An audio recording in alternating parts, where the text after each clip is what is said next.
Chapter 2, Time Travel for Beginners, Day 1. Albus Dumbledore prided himself on not being easily surprised. Yet, he'd also been fond of the saying that pride cometh before the fall. He was arse over teakettle at the moment. So, Professor Binns dusted your class with time sand, sending you to the past, which coincidentally allows you to be in the same period as your parents. Dumbledore eyed the young man speculatively. He was dark-haired and with thin wire-rimmed glasses, bearing a shocking resemblance to one of his more troublesome sixth years. Harry paused and nodded. That is about it. It's a tad more complicated, but I'm probably not supposed to tell you anything about the future, and considering this isn't that far back in the past, well, saying too much would make meddling very easy. I see. Dumbledore crossed his hands and tried to look very wise. If you don't mind me asking, what year do you hail from? I must be prepared for when my history of magic professor decides to go off his nut and pelt another class. 1996. Harry paused and leaned back in his chair, giving the headmaster a surveying look. Now I see why you weren't confused or surprised when you arrived on the scene. He did have a question though. You wouldn't try and stop it? He asked. Oh Merlin, no. Poor Binns does need to vent from time to time, and in truth these sorts of time travels can be excellent learning experiences. Although problematic in your case. If I could clear it with the Board of Governors, I'd want every year to experience it, but I don't think the Ministry would ever approve, nor the Board of Governors. I heard Lucius Malfoy wasn't pleased. Dear me, that irritable boy becomes a school governor. I'd hoped I'd seen the last of him when he graduated 2 years ago, said Dumbledore with a sigh. But the man didn't look too surprised. Still, Dumbledore's voice was quiet as he examined Harry from behind his spectacles. I've never had a case of a student arriving at a point so very near their present, and ironically arriving when they are in the same year as their parents. You must have an insatiable knack for trouble, commented the headmaster, his eyes twinkling wildly. I'm afraid so, agreed Harry. Dumbledore smiled, feeling rather at ease with the young man. It wasn't often that a student felt comfortable in the headmaster's office. Even the marauders tried to look slightly repentant in his presence. Harry exuded nothing but a casual comfort. Also, the boy was surprisingly familiar with the room. Harry had even known where Dumbledore kept his supply of extra lemon drops, and the boy had helped himself to a few as he'd explained the current situation. All this led Dumbledore to believe that Harry had been there quite often, and probably not always for matters of discipline. He found himself liking the young time traveler who had introduced himself only as Harry. Although if Dumbledore was a good judge, and he thought he was, the Potter was obvious. Well, Professor, what do you suggest? Harry asked. The headmaster hummed to himself and he considered the situation. Are you in the same house as your parents? Or parent, as the case may be? Yes, stated Harry. Now a trickier question. You mentioned meddling in time, and since you know the rule, I can gather that you've considered the possibility of altering something. If I let you join your housemates, do you think you can avoid the temptation? Dumbledore looked at Harry with stern eyes. For an instant they lost their sparkle. Harry placed his hands behind his back. Could he change things? It wouldn't be that hard. Even if he just placed a seed of doubt in people's minds about Peter's loyalty, he could possibly change things for the better. But what would that mean? It would leave the world he knew unrecognizable. Without his parents' death, his being hailed the boy who lived. Would the wizarding world have managed to endure more years of war with Voldemort? Before, when he was younger, Harry might have thought it didn't matter. Like any orphan, he had always wanted his parents back. And he once might have fiddled with time, might have thought that he was right to do so. But now, after seeing all that had been lost in the war with Voldemort, he didn't think that his happiness mattered more than others. Moody had only last summer shown him the group photo of the original Order of the Phoenix. It hadn't been difficult to see that they had been losing, members cut down every week. But then the Potters had sacrificed everything to give the wizarding world a little more than a decade of peace, and it had given Harry time. Ever since his latest fight with Voldemort had sent the wizard into a coma, Harry had learned how precious borrowed time could be. It was time for him to prepare, time for him to become ready. The prophecy would come to pass, but with these little bits of borrowed peace, they could all heal and prepare. No, I won't change anything, Harry said solemnly. At least not purposefully, he amended. Dumbledore had grown still while Harry had thought. The headmaster could see the strain on the young man before him. He looked down in his lap, forcing himself not to ask the questions that he desperately wanted to. Somehow this boy seemed far too old. Perhaps the headmaster only thought so because it was so easy to compare Harry with James Potter. The pair looked very alike, but Albus could never imagine the prankster he knew to behave with such maturity. "If you think so," said Dumbledore slowly, "then I see no reason why you shouldn't join your house and year. Perhaps it will give you a chance to have a little fun. I dare say you need it." "That's what you told me, to think of this as a little vacation," Harry said. "Well, I'm very wise and have doubtlessly grown more so." Dumbledore's twinkling eyes made Harry laugh. "Or have I perhaps gotten a little madder in my old age?" he inquired. "No more than is needed," commented Harry somewhat mysteriously. "Good, at least I don't seem to be boring," the old man said with a cheerfulness. "No, never that," agreed Harry. While he and the headmaster had their disagreements over the years, he'd admit that Dumbledore was certainly an interesting character. "Now you're a Gryffindor, aren't you?" Dumbledore didn't wait for an answer. "I'll call Professor McGonagall up to fetch you." While time travelers do sometimes pop up, it has been Hogwarts tradition to keep that fact rather quiet.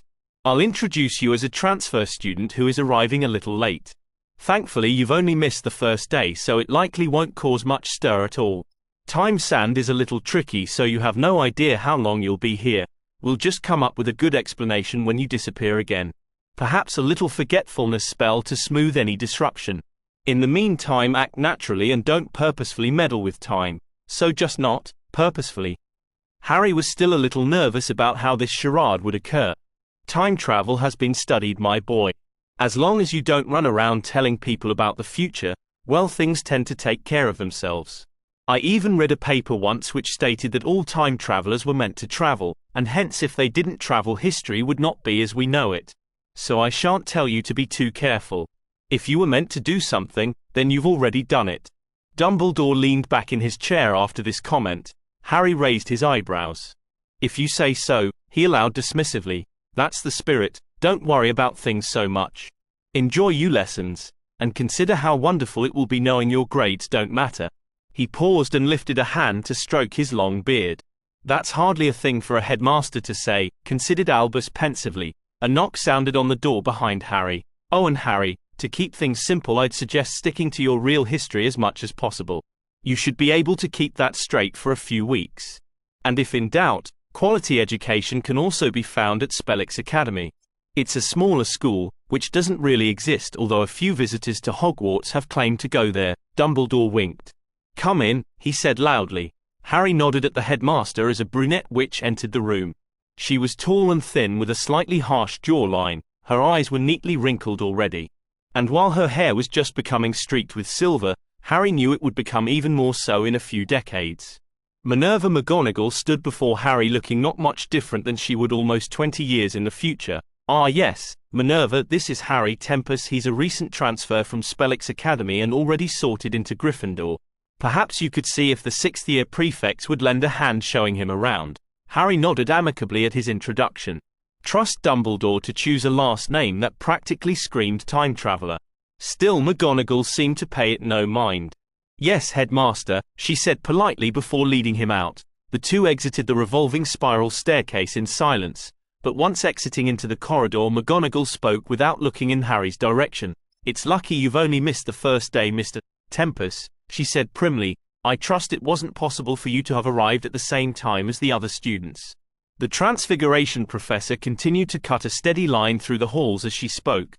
Harry slightly enjoyed his head of house's subtle dressing down. "I'm afraid not, Professor," he said, managing to sound contrite. "Merlin knows I had no say in the matter. Well, as I said, it is lucky you are only one day late. I believe we will be able to find the prefects of your year at breakfast. If you'll follow me to the Great Hall." Harry nodded and swiftly followed in the strict professor's wake. Somehow he didn't seem at all worried. Even though he knew full well what introduction was about to occur, now that her opinion had been stated, McGonagall seemed content to return to her previous silence. The halls became more crowded the closer they got to the Great Hall. Students of all years seemed to be staggering toward their breakfasts, bleary-eyed and half asleep. Harry found himself subconsciously looking for familiar faces. He didn't recognize anyone, and perhaps it was better that way. Harry found himself wondering what he wanted to get out of these couple of weeks. It wasn't as if he was going to have a great deal of time. He couldn't master some magical skill or find a way to defeat Voldemort. And despite the headmaster's advice of making this a vacation, Harry knew the trip wouldn't exactly be relaxing. He'd have to keep on his toes and make sure not to reveal anything about the future. Not to mention Voldemort was alive and well, already entering the height of his power. Harry didn't envy the headaches he would likely be getting, so what sort of thing could he get out of this odd coincidence? What could he gain from this chance of meeting the parents he had never known? It didn't take him long to decide. It came to him instantly. He wanted to know them. When he was little and growing up at the Dursleys, he'd given up any hope of learning about his parents. They had been a subject just as taboo as any of Harry's unnaturalness.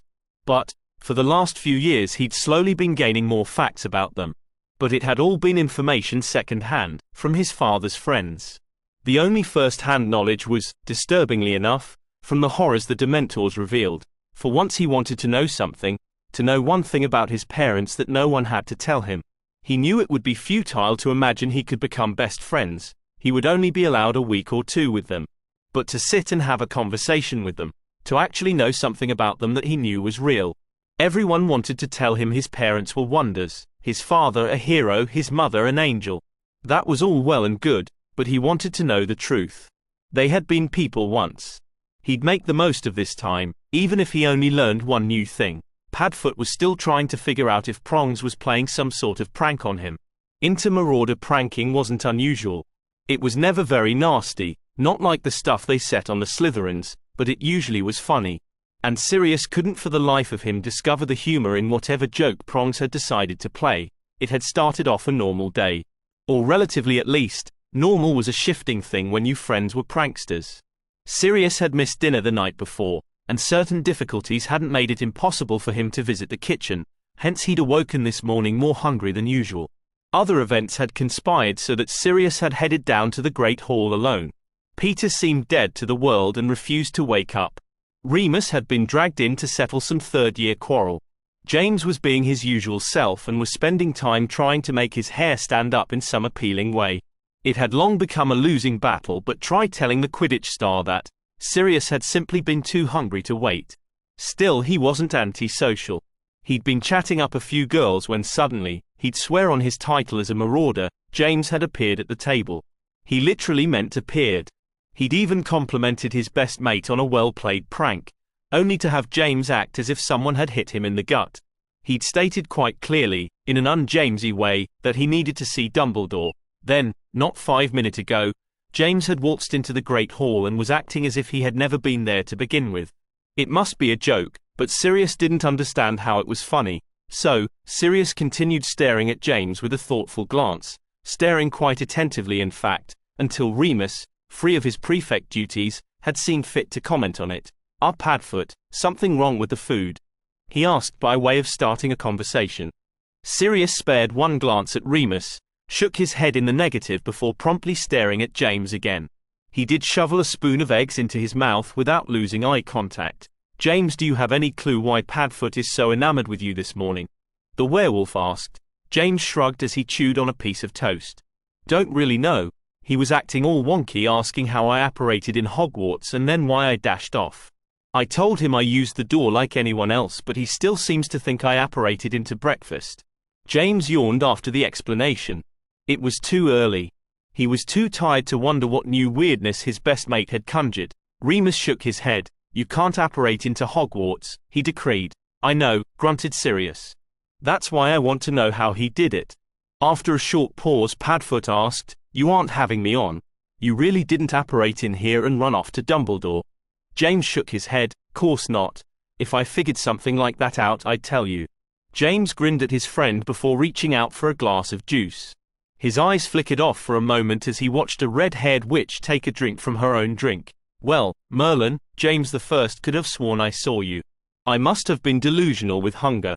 At this comment, Sirius consumed another helping of eggs. Remus snorted. "Delusional perhaps, but not from hunger." "Oh Remus," moaned Sirius with a full mouth. Peter stumbled up to the table, his hair still mussed from sleep, his tie askew. "Couldn't you have woken me?" he complained in a light manner.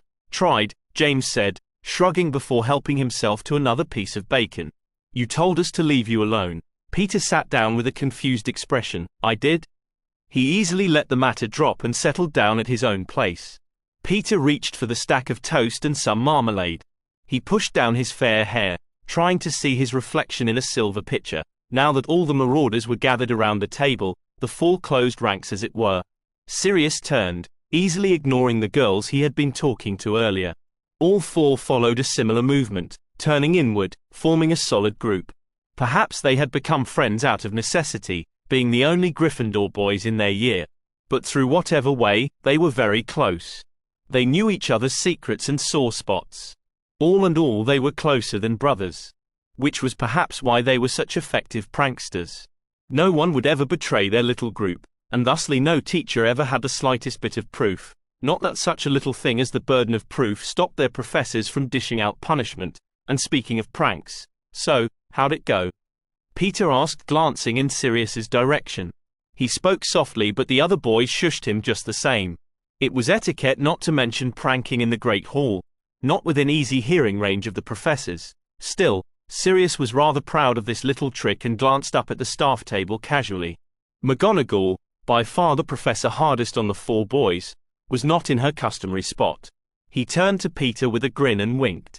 The round boy also smiled. Yawning dramatically, he began his tale with a solemn whispered voice. Let's just say that the night of trailing my brother paid off. I managed to get into the Slytherin common rooms last night. I think our slimy year mates will be entertaining. It's hardly my best, but it works as a good greeting for the snakes. Remus shook his head and narrowed his eyes. I can't believe you went through with that. I thought we all agreed that it was simply too dangerous. And alone, what if you had been caught?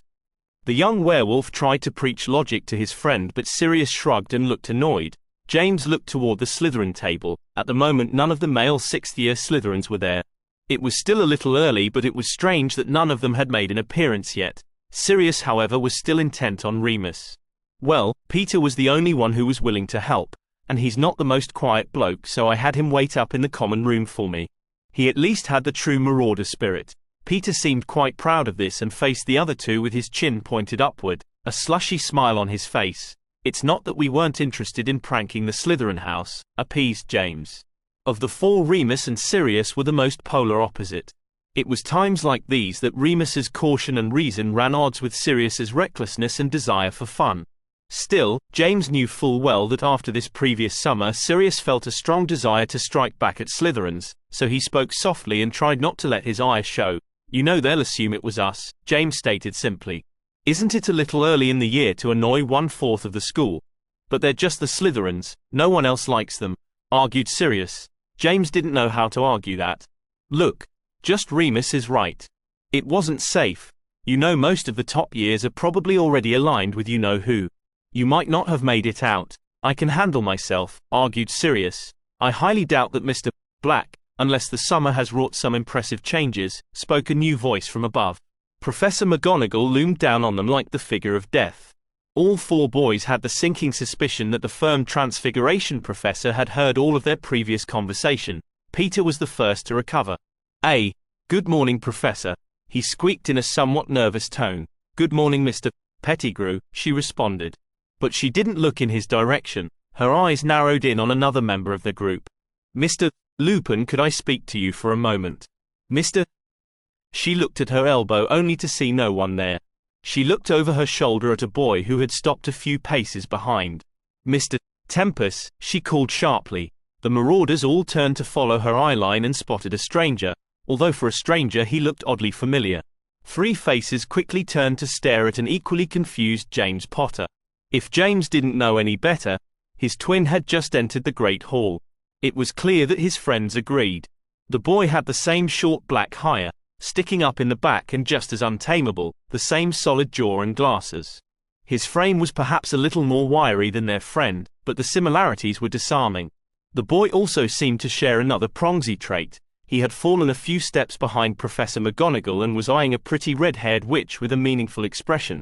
He quickly snapped out of his thoughts when McGonagall called his name. Mr. Lupin, I'd like you to meet Harry Tempus. Mr. Tempus, this is Remus Lupin. He is one of the prefects for your year. Harry Tempus is a new transfer student. He will be joining Gryffindor in your year. Please help him find his classes as well as the common room and your dormitory. Yes, Professor, Remus responded politely. Behind him, muttering broke out from his friends. Suddenly the James clone was evaluated a little more closely. James was silent as he examined the new Mr. Tempest. Looking at this Harry fellow a little more closely, he decided that the resemblance wasn't that great. Perhaps it was Harry's posture or the way his expression flickered into an odd, unrecognizable expression. There was also an unkempt quality about Harry. His glasses were a cheap muggle pair. His robes looked a little short and slightly uneven, almost as if someone without much skill had attempted to enlarge them. While their colorings might be almost disturbingly similar, it was clear that Harry didn't take as much time with his appearance, and was thus seriously lacking. James wouldn't have known that the rest of his friends were thinking along opposite lines of thought. Remus had also noted the ill-kept nature. Perhaps it was because his own robes were second-hand that he noticed another trait that James hadn't picked up on. Harry didn't seem to care. Uniforms were supposed to be the great equalizers. But it wasn't difficult to see who had to make do with second-hand and who were given robes tailor-made to suit them. And despite this, Harry seemed to hold his head high with a sense of self-importance. Rather like James in that sense. Harry stood smiling and nodding in greeting as if he didn't care who was looking, and indeed expected the looks. Very like James indeed. Sirius was a little more relieved that indeed he hadn't hallucinated this morning's event. Still he frowned at the thought of another dorm mate. The dorm room he shared with his friends was his home, the only refuge he'd had these last few years. He didn't like the idea of a stranger invading their place. Also he was rather curious how someone could look so identical to his best mate. Sirius had spent enough of his summers and holidays with the Potters to know that the elderly Mr. Potter didn't have any family. It must be a coincidence, not matter how unlikely that seemed. Peter was astounded and honestly very curious about how anyone could look exactly like James. They had the same nose, the same hair. If he didn't know better, he'd have said that the boy was James.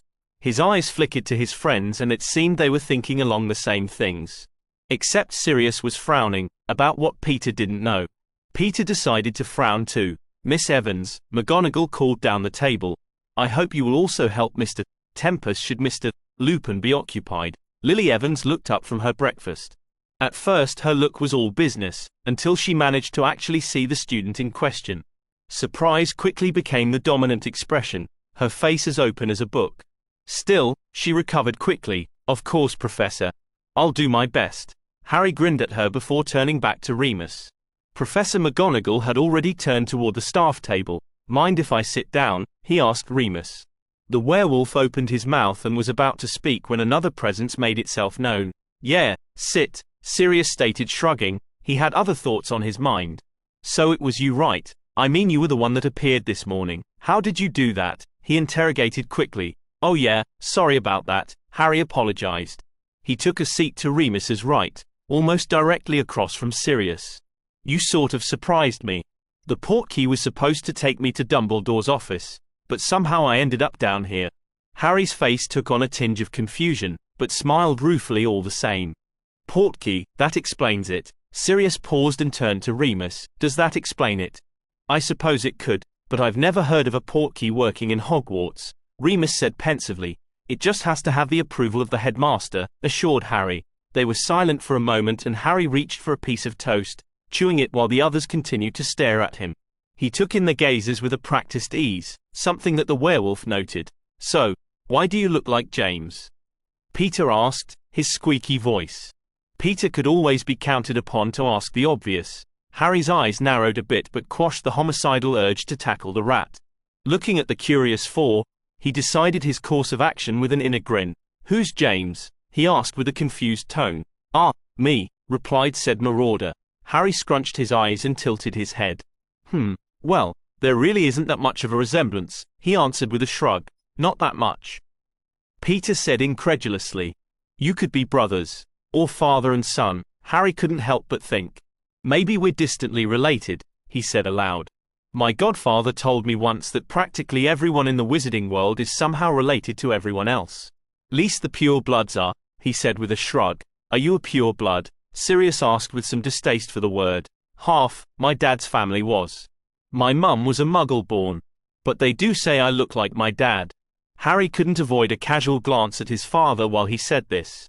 Pictures couldn't quite capture it. Oh, there were some definite differences, but somehow the similarities seemed to stand out more. Sirius seemed to relax somewhat. Despite being a pure blood himself, the heir to the Black family was somewhat of a reverse bigot. He distrusted pure bloods on principle. Well, except for James. So, why are you starting Hogwarts now? Remus asked. He alone seemed to have captured the use of past tense when describing his parent. The werewolf was starting to put together a bit of who Harry Tempest was. Harry shrugged. I always wanted to go here. My parents did. It was just more convenient for my aunt and uncle to have me go to Spellix. Spellix? Peter questioned. Both James and Sirius had also cocked their heads in confusion.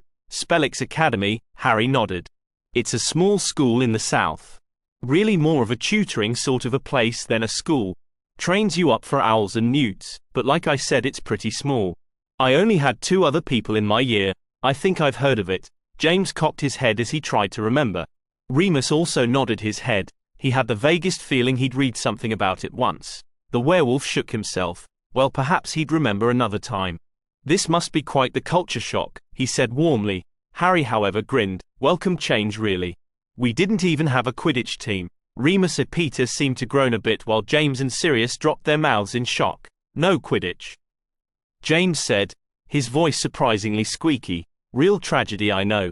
But there simply weren't enough people for one team, let alone having teams to play against. Also, Harry wrinkled his nose in distaste. Most of the people there tend to take their studies rather seriously. You poor boy, Sirius said solemnly. He seemed to have quickly adjusted to Harry's presence. Indeed, Harry seemed to have easily positioned the conversation in a manner that placed the marauders at ease. But studies are important. Remus's protest died on his lips. Both James and Sirius's gazes were enough to boil water. Why'd you get sent there? James asked, some horror in his voice. Well, it was closer than Hogwarts. My aunt and uncle thought it seemed like a better school. It took them a while, but I got some good owl scores, so I convinced them to let me come here, answered Harry. Really, his ability to spin a web of lies was surprising even himself. Still, he did have a tendency to keep secrets. Perhaps it wasn't surprising that he was such a good liar. You know, it is really too bad that Harry here wasn't with us when we were younger. Can you imagine the fun we'd have had mixing the teachers up? You and James could have flip-flopped all the time. Sirius's eyes were misty with the thought of all the missed opportunities for pranking. Harry couldn't help but grin at the look of his godfather's face. Trust Sirius to only think about pranks. The Great Hall was rapidly losing students and Remus looked at his watch. We better hurry and get to class, the prefect lectured his friends. We have Transfiguration first thing, and if we're late to McGonagall's class she'll give us a week of detentions. A week? That sounds a little harsh. Harry commented. Remus looked a little embarrassed. Yeah, well, I think she's still a little sore about something James and Sirius did at the end of the year. The 2 pranksters in question looked very innocent when Moony glanced their way. Don't know what you're taking about, James said with a soft voice. Oh, come on, let's just not be late.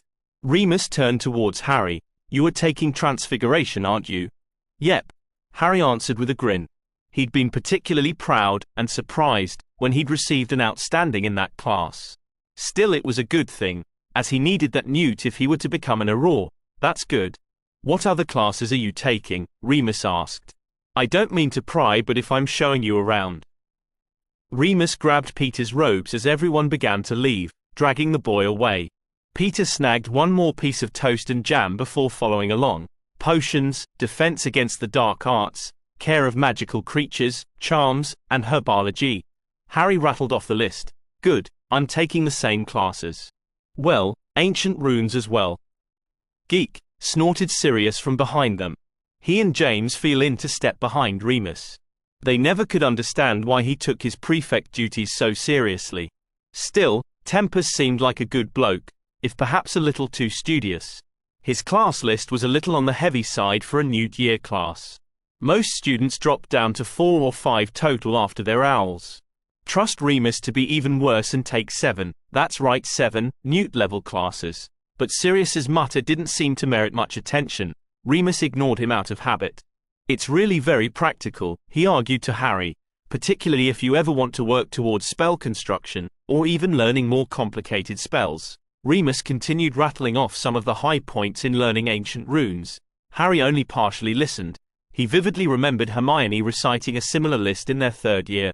They had exited the Great Hall and were about to climb the stairs toward the second floor when suddenly, shooting from Harry's left, a murky yellow spell shot in his direction. Without even thinking, Harry quickly erected a shield charm, reflecting the spell back to where it had come. It had come from a direction that led to the dungeons, and it wasn't difficult to see who had sent it. A group of boys with green and silver ties stood poised there, glaring with hard, cold eyes. But it was a little difficult to take them entirely seriously considering they had all grown unibrows and a few were sporting more hair on their faces than was on their heads. They looked like werewolves from black and white Muggle horror movies. "I know it was you, Potter," called a somewhat familiar voice. The face the voice belonged to was almost entirely hidden behind thick, rather greasy, black hair. Harry had turned, his wand raised, an excellent fully formed blue shield separating him from the Slytherins. It was then that Harry remembered he wasn't a Potter. "Excuse me?" he asked politely, an edge of warning in his voice. The black hairy face stepped forward, fists clenched. From behind him other scowling faces came forward as well. Snape didn't seem to be the leader of these boys. He was merely the maddest and had been the first to shoot off a curse. "Snape," Remus's voice intruded. His voice was an attempt at intervention, but there was a definite lack of force behind the words. "Stay out of this. This is between me and Potter," the future potions master fumed. The other Slytherins seemed more than happy to let their housemate tackle the marauders. In true Slytherin fashion, they much rather have someone else be fighting their battles. "Then maybe you should talk to me." James, who had been watching the event from beside Sirius, stepped forward and stood beside Harry. If the hair didn't hide Snape's expression, Harry figured a look of utter disgust must have crossed the Slytherin's face. "Merlin, don't tell me your parents found another way to multiple." Scorn dripped from his every word. Harry could sense the situation devolving. James practically radiated rage. He'd seen this sort of scene in a pensive once. The enmity between the two was so extreme that it didn't take much to enrage either party. However, Harry had been on the receiving end of a barrage of insults from an adult Severus Snape. His current standards were below average, certainly not enough to produce James's level of rage. "What's the matter, Snivellus? Finally take a good look in the mirror and not like what you see." "'Bout time." James' mocking comment and smirk were not helping matters. Harry knew firsthand that Severus Snape was not the sort of person who could take a joke, and he was right. "Damn you, I'm not taking your pranking shite anymore," the enraged ball of fur yelled. Behind him the Slytherins grinned happily. "Sectem Sapra," Snape yelled. Harry responded quickly. He had more than enough power to spare and he poured it into his shield. The shield's shape and color shifted slightly. It became more sliver than blue, arching wider and into a sharper V. Snape's spell bordered on dark magic. A more powerful shield than a simple Protego was needed to block it, but Harry had been hit with worse. The shield reacted as it was supposed to. The magic absorbed the red spell Snape had sent in James's direction. With a silent twist of his wand, Harry managed to disarm the angry Slytherin. Snape now stood before them without a wand. The hair blocked his face, hiding his expression. James swung an arm around Harry's shoulder. "Not so tough now, Snivellus," mocked James. Sirius had joined them. "Not so powerful, are we, slimy little snake?" Sirius cuffed Harry on the shoulder, grinning with obvious pleasure. "I think we should teach him a lesson. No dueling in the corridors, right mates," stated James. The dark-haired boy lifted his wand, one of his favorite spells, on his lips, only to have his wand ripped from his hand. Sirius's wand quickly followed suit. "What the—" James shot a glance at the other Slytherins, but he couldn't see a wand in any of their hands. Anyway, it wasn't Slytherin's style to come to the aid of a fallen dormmate. Instead, both Sirius and James were forced to look closer to home. Harry Tempest still stood by their side. His expression slightly harsh, his green eyes standing out more than before. 3 wands were clutched in his left hand, Snape's and their own. "Tempest?" Sirius asked, an angry edge to his voice, but Harry merely shrugged away from him. He was filled with disgust at the scene unfolding. He'd been disgusted that day in the pensive when he'd witnessed something similar. He wasn't about to play a role in it. It had felt good for a moment to have his father and godfather surround him proudly, but he wasn't going to be party to any bullying. He'd been on the receiving end enough to hate that sort of pastime. He shot a glance at Remus, but the young prefect merely avoided his eyes and looked downward. "What's your deal, mate?" Sirius asked, a harder edge to his voice. James too felt the edges of annoyance. Here they had almost been attacked by Slytherins, and some new kid, from their own house, had taken their wands. There was a distinct feeling of anger boiling in James's gut. Who did this Tempest kid think he was? Both Sirius and James managed their fiercest glares, but Harry didn't budge. Look, maybe you don't understand, Sirius said. His voice was warmer but still with a slight edge. These are Slytherins, nasty little dark toe rags. They'd curse you as soon as look at you. A bunch of muggle-hating tossers. Whatever reaction Sirius had been hoping for, he didn't get it. Harry's stance didn't change. Indeed, the glances he shot James and Sirius left little doubt what he thought of their behavior. Were you the ones that cursed them first? Harry asked calmly. He nodded his head towards Snape and the others, the unibrows and furry faces not seeming quite so funny. I don't know what you're talking about, Sirius answered. James could have cursed. Sirius's tone left little doubt who the culprit was.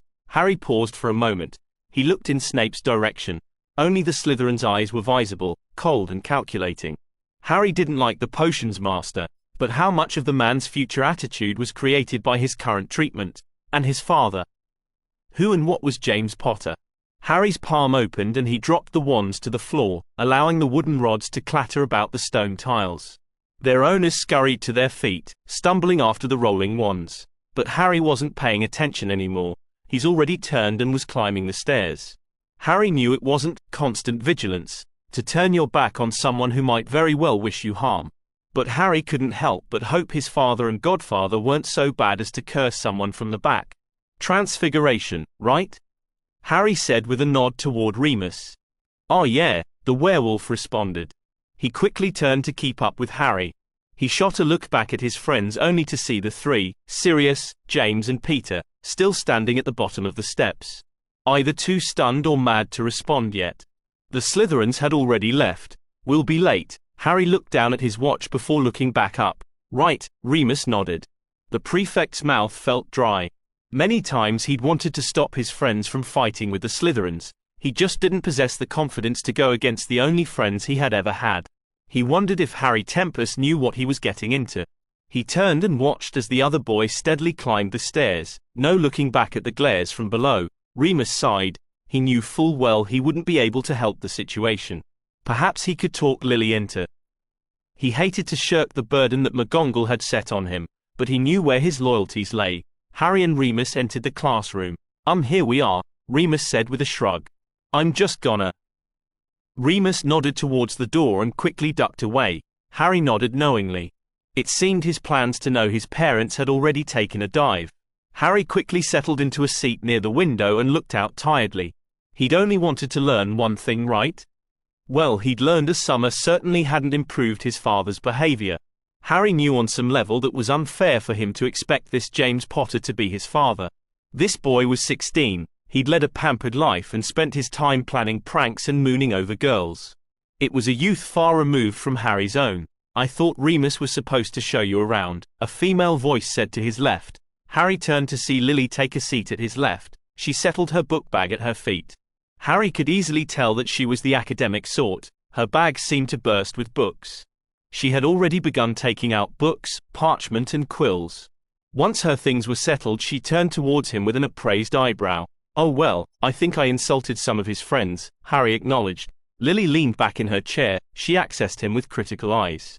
To your credit, I'm sure, she said with a smile. Those boys are such. She shook her hands in the air, unable to find words to convey her frustration. She coughed and raised her chin. Well, don't worry, I'll show you around. She flipped her hair after she spoke. Harry had the feeling that she enjoyed being prefect. Thanks, he replied. Lily turned to gaze at him curiously. You must have done well on your owls to make it into Newt-level transfiguration. Half our class couldn't or didn't. Her speech was somewhat clipped and professional, Harry noticed. Oddly, it was comforting. His mother's voice always brought to mind screams. Perhaps that was what happened when Dementors were how you got to know your parents. Do you like transfiguration? Harry asked. His own tone mimicked hers, despite the fact that he was honestly curious. Even with Sirius's stories, Lily Potter was very much of an unknown to him. She scrunched her nose thoughtfully. Not my favorite. But it is terribly useful. I suppose I prefer charms.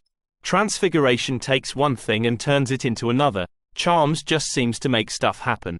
She smiled softly, as if remembering something. Like, real magic? Harry questioned her logic. Lily grinned. Exactly. I'm a Muggle born, she stated the last part somewhat defensively, and I suppose just when I was a little girl and thought about magic, I just thought more of charms and such. Harry nodded. I thought magic was card tricks and such. I saw a magic show on the telly when I was little once. My aunt pitched a fit when she saw what my cousin and I were watching. She shut it off and then my cousin had an even larger tantrum. Harry reminisced about his own childhood. It wasn't something he did often. Disliking the past, he was more likely to live in the present. He noticed Lily's curious eyes. Oh, my aunt isn't fond of magic. I think she finds it unnatural or something. Lily shook her head. Oh, I know. My sister thinks witches and wizards are like the characters in movies, like the witch in The Wizard of Oz. Lily was opening up slightly. She fiddled with her quill as she spoke. I try to show her some of things I can do, during Christmas break when we're allowed. But she just made me so mad. I finally just changed her teacup into a frog. That's all she thinks magic is. Harry leaned back amused at this story. He wished he knew more about the strange relationship these two sisters shared. She doesn't like magic. He wondered aloud. Lily rolled her eyes. She would if she knew how wonderful it can be. I suppose the bad is just easier to see sometimes. She found one of my school books about magical creatures once, and of course she had to read about only the scary creatures first. I tried showing her unicorns and measles and such. She's convinced we're all monsters. Lily seemed somewhat sad as she said this. In a moment she shook her red hair, almost as if to shake off the emotion. She turned back to him with shining green eyes. But oh well. It doesn't matter much. If only you knew, Harry thought. Harry looked up as the marauders traipsed in. If looks could kill. Peter, it seemed, hadn't made it into Transfiguration. The three remaining boys settled in the back. Sirius and James in particular were looking at Harry as he was a particularly disgusting zit, one which they'd enjoy squeezing out of existence. Lily's eyes widened. You certainly did get on the bad side. What did you do? Harry opened his mouth to answer, but quickly shut it when McGonagall entered. The strict professor gazed at her somewhat small class before sliding the door shut with a snap. Well, I'm proud of those of you who decided to continue on to Newt-level Transfiguration. These next few years will not be easy, and if you are doubting your conviction, I ask that you consider changing classes. We will be working with human transfiguration, not something to be meddled with lightly. Harry began to zone out when he realized that this speech was almost identical to the one he had received at the beginning of the year. Considering that his timeline was over 2 months ahead of this one, Harry had a feeling that he might be in store for quite a bit of repetition. Of course, all the teachers wouldn't be the same, and the curriculum must have changed some in 20 years. Not that any of this mattered. In a week or so, he'd be swept back to his own timeline. Harry glanced sideways in Lily's direction. Despite her comment that she enjoyed charms more, his mother's attention was fully on Professor McGonagall. The professor's claim that human transfiguration was both difficult and dangerous only seemed to excite the redhead. Today we will begin taking notes on some of the dangers of human transfiguration. Harry stared out the window. Maybe he should try and become an animagi. Had his father accomplished it already? He thought he remembered Sirius saying that they had finally accomplished it in their 5th year, not long before Owls. Harry's gaze shifted back to the three marauders. He didn't mind Peter's absence. They were prats, but they couldn't be all bad. Not if they had taken such a risk to help out a friend. Transfiguration passed slowly. Harry finally pulled out some parchment and proceeded to doodle on it while McGonagall went on and on about how a poorly done human transfiguration could result in death. She added a few horror stories about a few people who had never been able to untransfigure something, including one wizard who was stuck with a pencil as finger. Harry had laughed at that. He simply hadn't been able to help it. The head of Gryffindor House had given him a very stiff look. Still, despite Harry's sense of humor, most of the class exited with rather pale expressions. One Hufflepuff girl seemed a little green after hearing about a wizard who became half a tiger, apparently the wrong half, and had eaten his entire family. Harry was still wondering if having a pencil for a finger was such a tragedy. You'd never have to worry about finding something to write with. Although he wondered if it hurt to sharpen. That was enlightening, a voice said by his side. Harry turned to watch as Lily followed beside him, lugging her heavy bag of books. Yeah, I guess, he replied. You should have at least pretended to listen, the girl stated with a high and mighty look. I listened, Harry argued. Not today per se, but he had listened to McGonagall's fearful lecture once before. "Sure. What other classes do you have?" she asked. Harry once again rattled off the list. He supposed he should be glad that Lily seemed happy enough to help him out. Remus has disappeared moments after class had finished. Not that he really needed someone to show him around, but his sudden appearance would seem less unusual if he had a tour guide with him. Lily pursed her lips thoughtfully. "I have most of those classes. Not care of magical creatures, I'm taking arithmancy instead, and ancient runes. And of course the additional seminar in history of magic," she trailed off. "Hence the heavy bag," she said with a shrug. Harry grinned and tapped the canvas bag with his wand. The simple feather-like charm made Lily stop in her tracks. "I can't believe I didn't think of that," she muttered. She swept some of the red hair off her face and smiled up at him. "Don't thank me. One day I thought my back was going to break from the weight of my bag, and one of my friends just says to me, 'There is this thing called magic, Harry,' and then she tapped my bag just like that." Harry's impression of Hermione was spot on. Lily didn't know that, but Harry's falsetto voice made her giggle. "I suppose in the Muggle world you just get used to such things as having heavy bags," Lily said pensively once she had stopped laughing. "That's the thing. Hermione is a Muggle born and she thought of it before me and my other friend did," explained Harry. I suppose we're just dense then," she said with a shrug.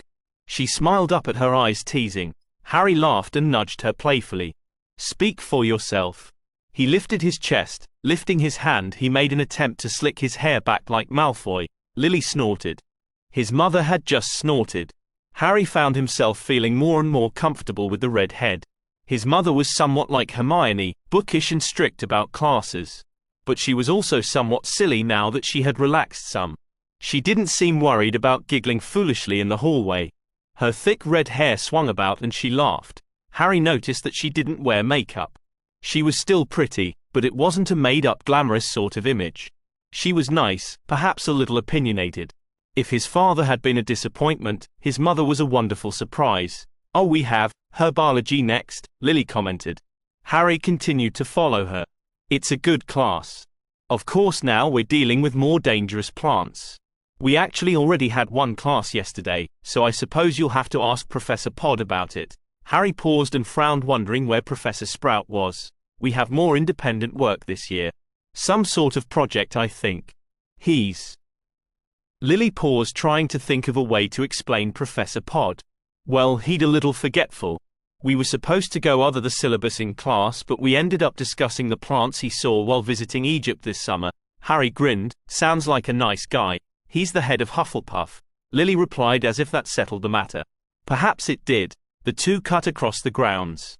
The weather was still somewhat warm. It wouldn't be long though before they would need their outer cloaks before crossing to herbology. But the day was currently beautiful. Sun streaked the green grass of the Hogwarts lawn. Harry found himself subconsciously glancing towards Hagrid's hut. The gamekeeper wasn't about. It was somewhat disheartening to know that the friendly half-giant wouldn't be teaching care of magical creatures. It wasn't long before Lily led him to Greenhouse 5. It was the last of the greenhouses and was known for housing some of the most dangerous plants. A few other students had gathered. One girl was gazing enraptured at a large purple flower that seemed to snoring. "Alice," Lily greeted. The redhead sidled up beside the blonde. "Oh, hello," the blonde greeted without turning. "How was Transfiguration?" Finally she turned to look at Lily and seemed to choke. Harry's reaction wasn't much different. Although he hid it better, unaware of Harry's consternation, Lily ignored him and patted her friend's back roughly. Alice pushed her away. "Lily, have you lost your mind?" the blonde asked. Harry was thinking she should be asking him that. Looking at Alice Longbottom, or whatever her name was now, was almost like looking at Neville in drag. He'd thought they looked similar, the same round face and open eyes, but to see Alice when she was sane and the same age as her son. Well, like him and his father, the similarities were disarming. "Huh?" Lily answered. She looked at her best friend in confusion. "What are you doing hanging out with James Potter?" Alice shot Harry a look that implied a deep sense of dislike. Lily whipped her head around looking nervously, as if James Potter was about to leap out from behind a bush. "Huh?" she asked again, this time her own eyes mirroring confusion. Alice nodded her head in Harry's direction and Lily sighed.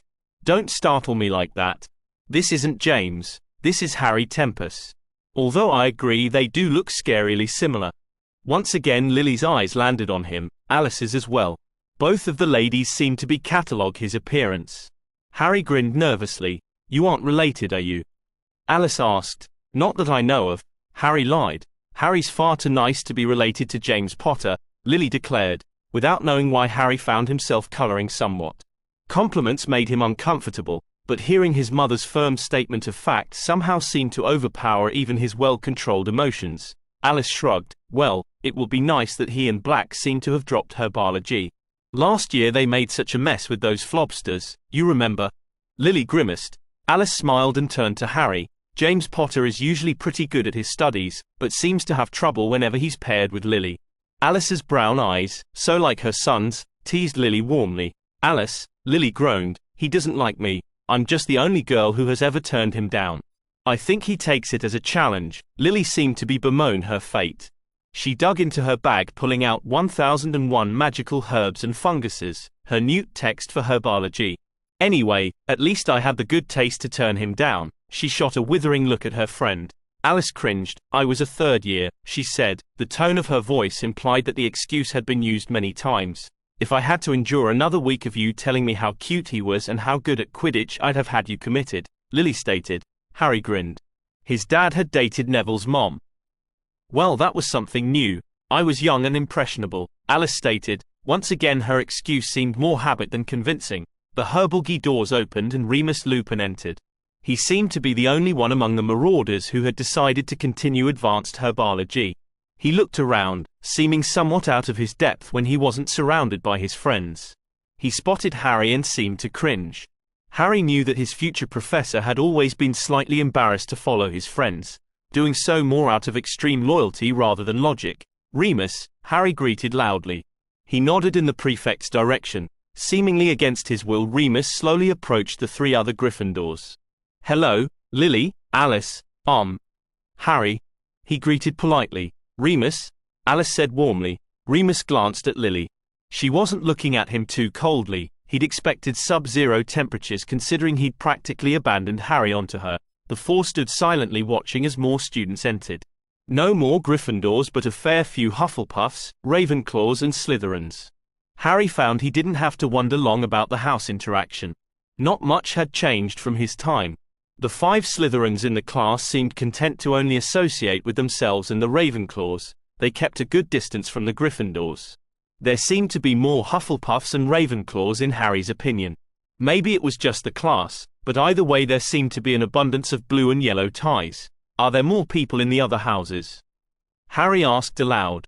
He vaguely recalled some similar distribution in Transfiguration as well. Yes, Lily answered softly. What with everything going on? Lily's dark tone left little doubt about what she was speaking.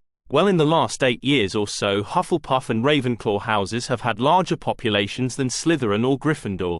I read an article in the Quibbler attributing it to mold growing on the Sorting Hat, Alice said with a laugh. Still, Harry's face crinkled in thought. That's odd. He commented. Not really, Remus added. In the last 11 years, most victims of unnatural deaths came from either Gryffindor or Slytherin. Harry's eyes narrowed. Arthur Weasley had always said that they couldn't understand what the world had been like during Voldemort's first reign. It was hard to believe that it would impact sorting. But Harry knew full well that the Sorting Hat tended to listen to whoever's head it rested on. It wasn't impossible for the terror surrounding Voldemort to impact the viewpoints of even 11-year-olds. Harry was about to ask more, but suddenly a rather chubby man emerged from behind a bush.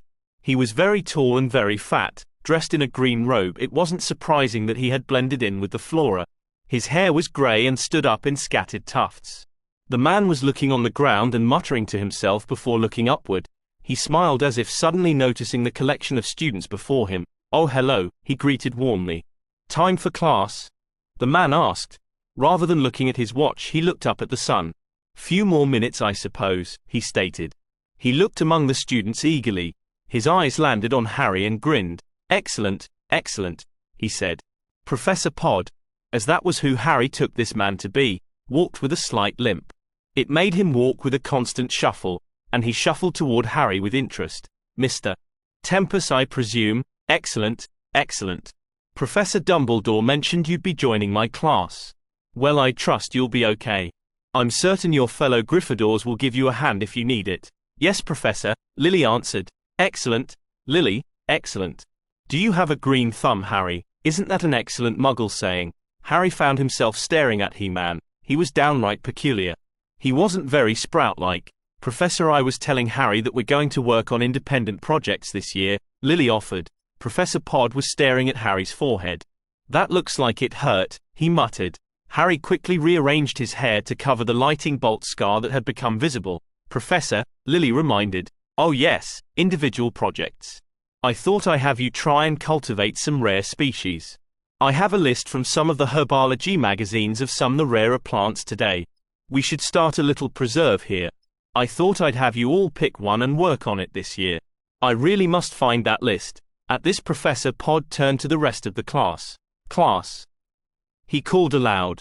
Whoever finds a long list of plant names will get to pick their project first. Check in the mulch. I've been mulching. Soon the entire class was doing just that. A few students had dropped onto their hands and knees and were looking under plants. The Slytherins refused to do this and were looking without becoming filthy. Harry had to bat back a vivid green vine that was trying to twist around his wrist. Recognizing the devil's snare, he cast a warming charm and the plant backed away.